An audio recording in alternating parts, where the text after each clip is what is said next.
The rock star look. Who came up with that? You or Joel's? The rock and roll look, that's my look. That's my look. Joel's is my little brother. I started the whole aesthetic.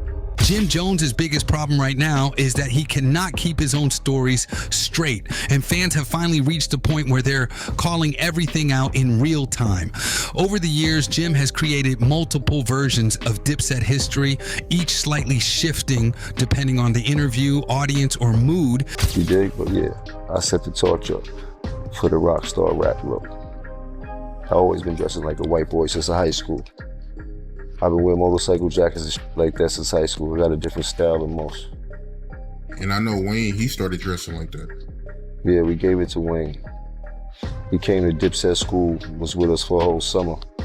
He was with Joel's for a whole summer. And actually, his whole... He's in one moment, he talks like he was the main architect behind the group's rise.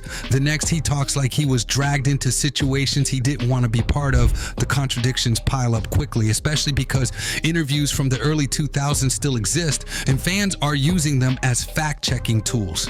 Every time Jim tries to rewrite a moment, the internet instantly digs up old clips that show he previously said the exact opposite. Whether it's how Dipset formed, who fell out with who, how the group split. Right now, asking if it's Nas or Jim Jones. What's the question? Nas or Jim Jones? I'm a Harlem nigga. I will never ever disrespect Nas, first and foremost. Jimmy, that's the bro. That's Uncle Jomo, but first and foremost, he need to sit his ass fuck. Nas or Jim Jones? Nas. Nas or Jim Jones? Nas. Nas or Jim Jones? Nas. All right. Nas or Jim Jones? Or why certain beefs happened. His stories no longer align with the actual timeline everyone remembers.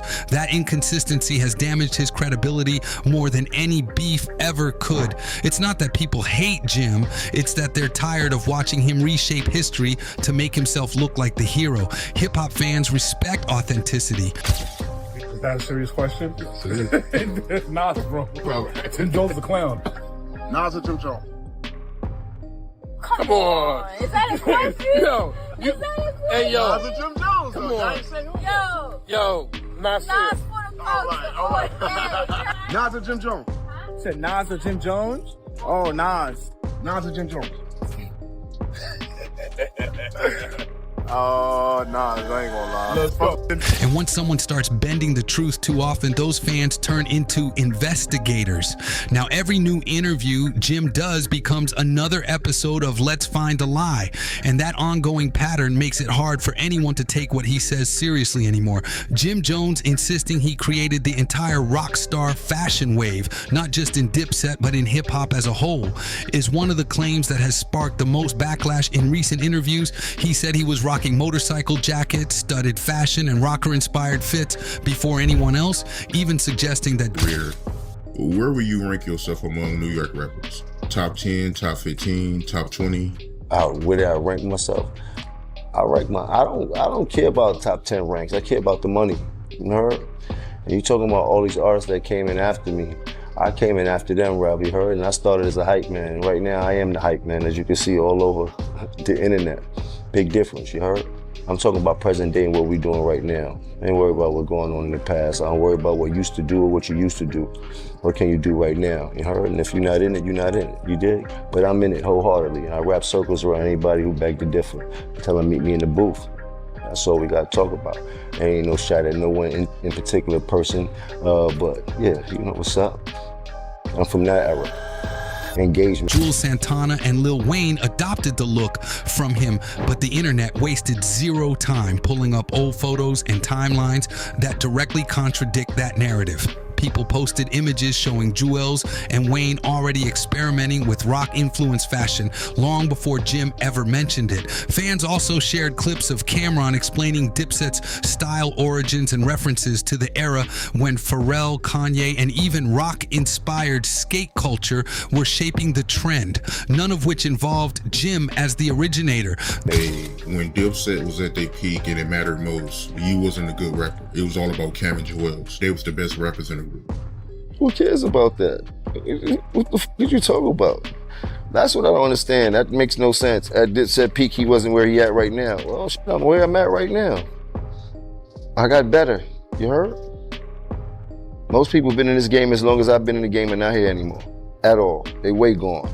They can't compete, not on this level at all. I can compete at the top level right now, period, against anybody, especially from my era group.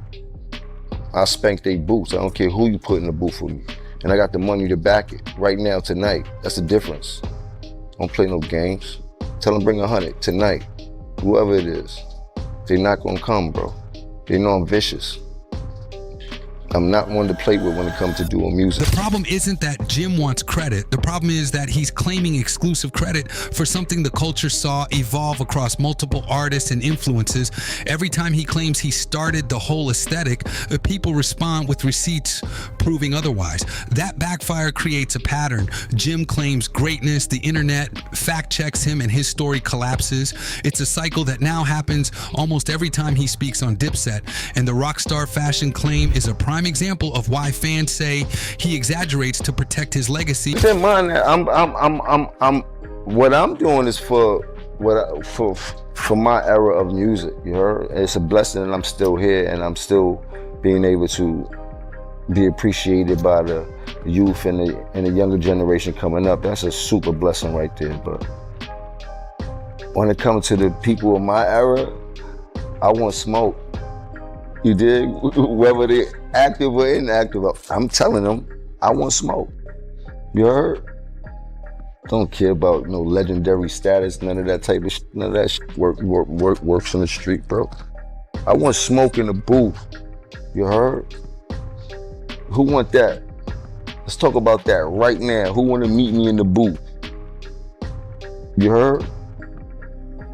You ain't even gotta come to the same studio. Let's be in the same building. You take A room, I take the B room. You heard?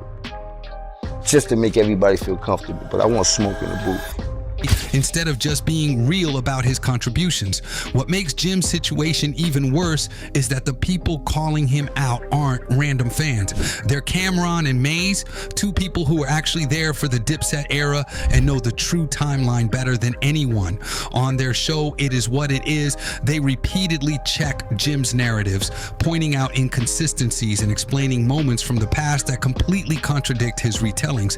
And the thing is, they're not even doing it maliciously. They're laughing, joking, and sharing stories casually, which makes their... Looking at the rappers from your era, it's not many left that's rapping at a high level. All right, well, yeah. Jada, he's still here. He still got something left in the tank. Jada, Fab, nice. He's still spitting. Fab is one of my favorite rappers of all time. He's absolutely dumb nice. Like on another level.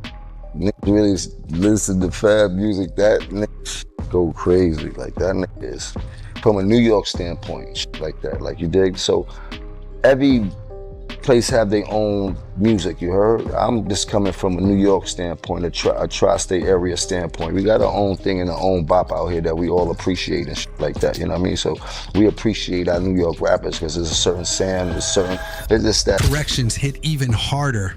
When Cam and May say Jim has been rewriting Dipset history for years, fans believe them because they were the ones leading the movement during its prime. They remember who did what, who financed what, who made major decisions, and who followed. Every time Jim tries to inflate his role or erase certain events, Cameron and Maze bring out the truth effortlessly, and fans immediately side with them because their stories have stayed consistent for 2 decades.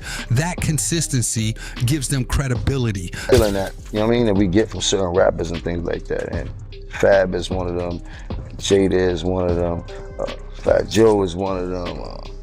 Whenever JB jumping back out, he one of them, like you dig, like. But some of these people lost their rhythm and their cadence, you dig, like they still stuck where they was at, you heard, and people be getting confused, like you dig, I ain't even gonna get into it. But like I said, I want smoke. The exact thing Jim is now losing. On top of that, the clips go viral every time they correct him, turning Jim into a punchline simply because his version of events keeps getting disproven by the very people he tries to outshine. Cam and Maze don't even need to attack him directly. Their casual honesty is enough to make fans realize Jim's been bending reality for years. Who Saved the Receipts fans, who once supported Jim blindly, have now become skeptical, even tired, because they feel feel like he's protecting a fictional version of his legacy instead of the truth. When the people who built your career no longer trust your words, respect becomes almost impossible to regain. Jim was once seen as a real Harlem figure, a symbol of loyalty and perseverance, but now he's being viewed as someone who talks too much, contradicts himself, and refuses accountability. You can fix mistakes, you can rebuild relationships, you can rebrand, but once you lose credibility, especially in hip-hop, the fall is steep and often permanent.